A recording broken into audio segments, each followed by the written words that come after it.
Brahmpuri ward 47E के सभी निवासियों को मैं आपका भाई मित्र साथी दिनेश जोशी प्रणाम करते हुए नमस्कार करते हुए आज आपके बीच ब्रह्मपुरी की एक ज्वलंत समस्या के साथ उपस्थित हुआ हूँ।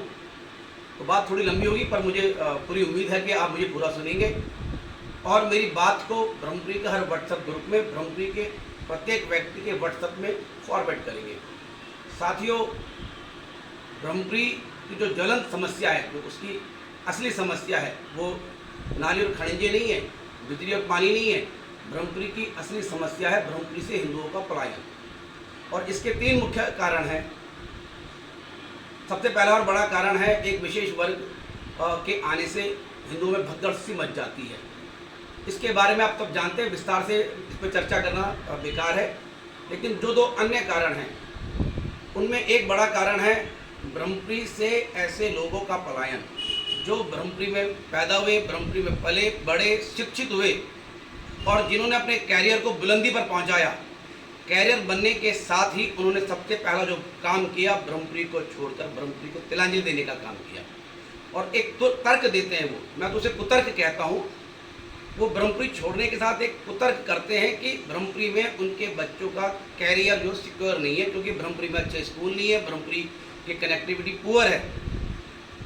जबकि इसी ब्रह्मपुरी में रहकर उन्होंने आज से 30 साल पहले, 25 साल पहले अपने कैरियर को आसमान की बुलंदी तक पहुंचाया, जब यहाँ पर स्कूल नहीं थे, जब यहाँ पर कनेक्टिविटी बहुत पुअर थी। तो ऐसे लोगों के कारण भी यहाँ पर एक विशेष वर्ग का आगमन हुआ, इनका पलायन हुआ, उनका आगमन हुआ। साथियों, तीसरा सबका बड़ा जो कारण है वो ये है कि पिछले 25 सालों से ब्रह्मपुरी का एक पॉलिटिकल डिस्क्रिमिनेशन हुआ है।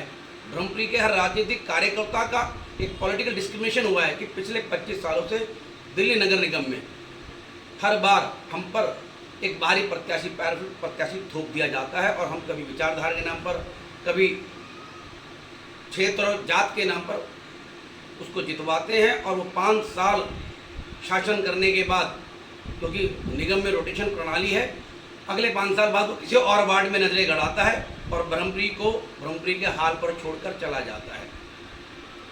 ऐसे लोगों को ब्रह्मपुरी के पलायन से कोई सरोकार नहीं। ब्रह्मपुरी में पलायन होता हो तो होता रहे, हम अगली बार कहीं और से चुनाव लड़ लेंगे। इसलिए मेरा आप सबसे अनुरोध है कि अब जब भी दिल्ली नगर निगम के चुनाव हो तो ब्रह्मपुरी लोकल प्राइड की थीम पर चलते हुए ब्रह्मपुरी की किसी बेटा बेटी को अपना पार्षद बनाना, जो आपके बीच में रहता हो। वो आपके बीच में रहेगा तो उसकी और हमारी एक ही समस्या होगी, वो उस समस्या का निजात करेगा, हमें उसका समाधान देगा। जो यहाँ रहता ही नहीं है, जिसे ब्रह्मपुरी में बदबू आती हो और किसी पॉश कॉलोनी में बस गया हो, वो ब्रह्मपुरी का वोटर कार्ड बनाकर ब्रह्मपुरी के सुपर बेटा अपने आप को प्रूव करने का एक प्रयास करके हमारी आंखों में धूल झोंक रहे हैं। मेरा आप सबसे एक अनुरोध है, अब जब भी दिल्ली नगर निगम चुनाव हो तो ब्रह्मपुरी लोकल प्राइड की थीम पर चलते हुए इस मुहिम को आगे बढ़ाते हुए प्रधानमंत्री, हमारे देश के यशस्वी प्रधानमंत्री का एक मूल मंत्र है वोकल फॉर लोकल। तो अपने लोकल का वोकल बनकर अपने किसी बेटा बेटी को जो ब्रह्मपुरी में रहता हो उसे अपना पार्षद बनाए। और मैं समझता हूँ कि ये ब्रह्मपुरी का पलायन है, उसको अगर जिस दिन ब्रह्मपुरी को लोकल प्रत्याशी मिल गया, लोकल पार्षद मिल गया, बहुत हद तक हम इस समस्या से हमें निजात मिल सकता है।